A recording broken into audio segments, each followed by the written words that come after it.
Hammer down only what you need to. You don't have to hammer down every nail. There will always be nails around to be hammered. There will always be many things to do. New things to do, some exciting things to do, some interesting things to do, some spooky things to do.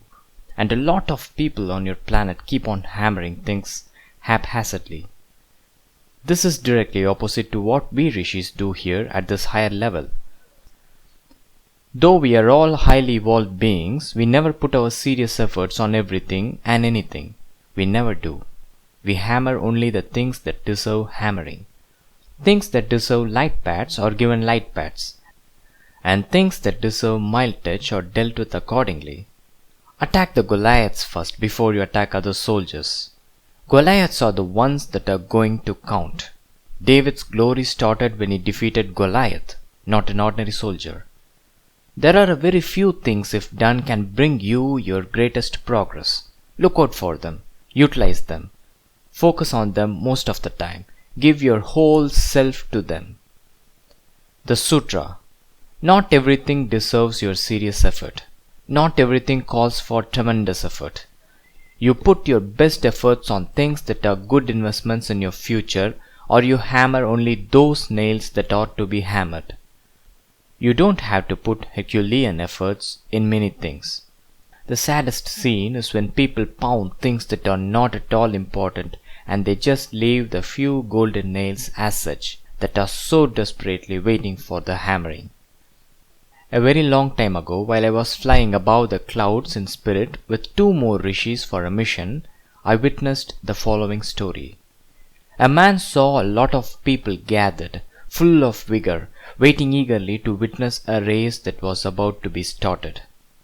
The race was a grand one of his time. He immediately approached the folks enthusiastically and asked what was going on. They said that a race was about to begin, which was open to all and which was conducted by the Duke. The race had an enormous prize money announced. When he asked them if he could participate in the race, he was immediately given the nod, as the race was open to anyone. Being a very fast runner and lured by the money, this man positioned himself for the sprint, knowing deep down that he could win the race with no or little effort.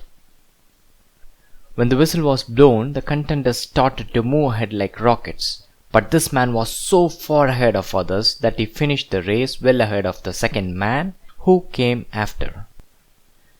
But soon after, when he was just expecting that they were going to announce his name as the winner, he heard to his surprise the announcer mentioning the name of the man who came second as the winner.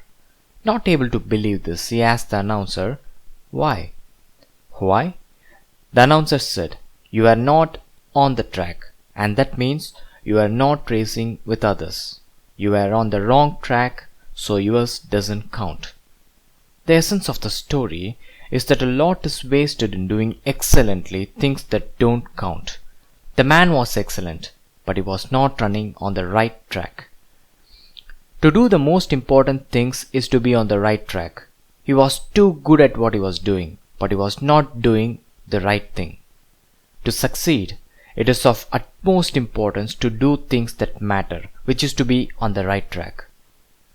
To do a thing exceptionally well that is trivial in your life is a reason for time and energy wasted without returns. People start to get fast results when they focus most on the most important items in their life, and on a more specific level, on the most important elements in a project or task. You get super results when you start to hammer down the golden nails. It's always very tempting to do many things, and in the process one forgets to see if all these things are important in the light of their primary purpose in life, which is progress and betterment in various forms. If something hampers your forward march or even take you backwards, and which you have been pounding so hard, identify that as a wrong nail. Stop hammering it. It doesn't deserve your hard effort. This could even be a bad habit that is so tempting and has kept you slave for a long time. Hammering takes energy, and why put your resource of time and energy on it if you are not doing the most important tasks? Worse yet is when what you hammer is taking you backward.